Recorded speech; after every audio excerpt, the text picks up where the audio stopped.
So in this lecture, we'll see model number 3, that is system properties in terms of impulse response. So there are three properties in terms of impulse response, that is memoryless, causal and stability. Okay. Memoryless, causal and stability. So we'll look at the first property, that is memoryless.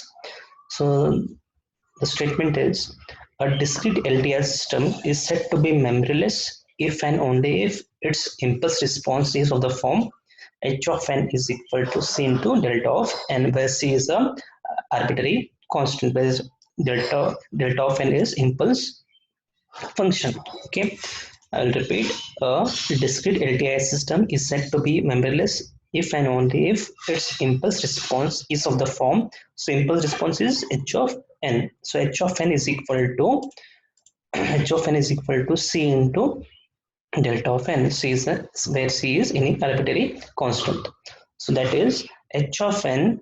The value of h of n should be equal to 0 for n not equal to 0. Means what? At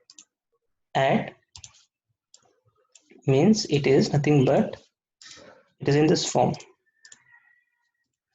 Okay, so h of n is equal to 0 for n not equal to 0, means it should be in this form.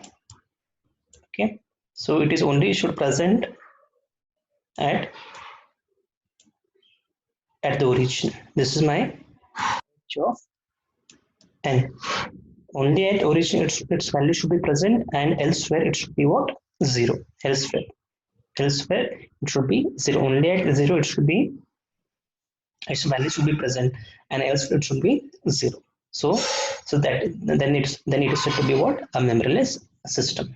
Okay, said to be memoryless system. Similarly, for a CT-LTI system, we have h of t is equal to c into delta of t. Okay, similarly for CT, this continuous time LTI system, we have h of t is equal to c into delta of t. That is, h of t should be equal to 0 for t not equal to 0. Okay, so it is like this. I can see. So it should be like this arrow mark, because it is continuous time signal. Okay, so this is h of t, okay, and this is t. Okay, so its value should be present only at the origin, and elsewhere it should be what? 0. Apart from 0, elsewhere it should be 0. Okay, only at the origin its value should be present, then it should be what? Then it is said to be a memoryless system. Okay, that is about a memoryless system. Remember this conditions. Okay, h of n is equal to 0 for n not equal to 0, and h of t is equal to 0 for t not equal to 0 for continuous time, and this is for discrete time signal or sequence. Okay, so we'll see the what is meant by causal or causality. The next property in terms of impulse response is causality or causal. The statement: a discrete time LTI system is said to be causal if and only if its impulse response is of the form h of n equal to 0 for the condition. Look at this, is important. The condition is very important. H of n should be h of n is equal to 0 for the condition when n is less than 0. Means what? If I draw it, so it will be, means what? If I take this, okay, and if the suppose my if the graph is like this,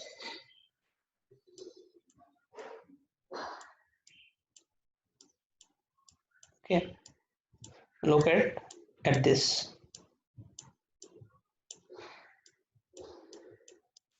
Okay, suppose this is my h of n. Okay, so these are the samples present. So we can see that these samples are present only when n greater than equal to what? 0. And if you see, when n is less than, and n is less than 0, there are no samples available on the left side. So then we can say that the system is a causal system. Okay, so what is the condition? There should not be any samples when n is less than 0. When n is less than 0, there should not be any samples present. If this sample is on this side, that is on the left side, okay, when it is on the left side, it becomes a non-causal system. it becomes a non-causal system. Because if any one of the sample is present on the left side, then the system becomes what? A non-causal system. Okay, getting it? So remember the condition, this, when n is less than 0, h of n should be 0. If it is there, if it is satisfying the condition, then the system is said to be what? A causal system.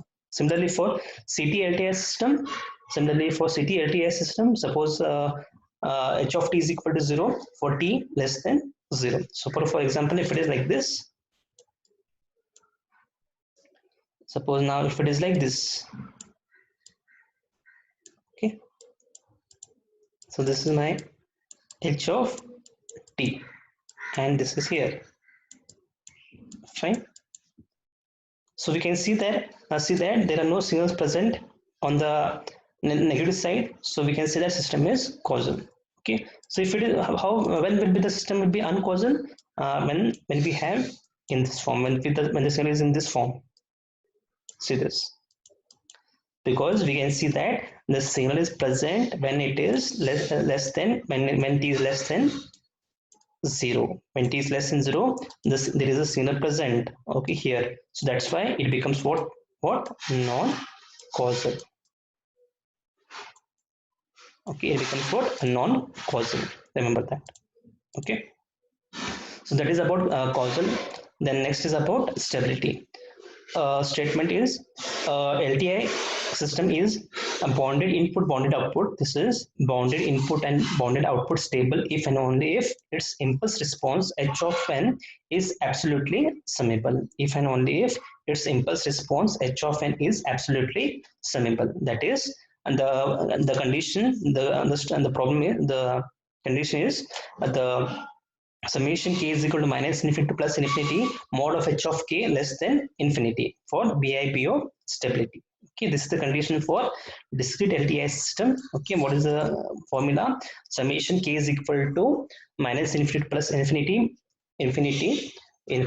mod of h of k should be less than infinity. Means what? This value should be this value should be what? A finite value, which is less than infinity. It should be a finite value. Okay.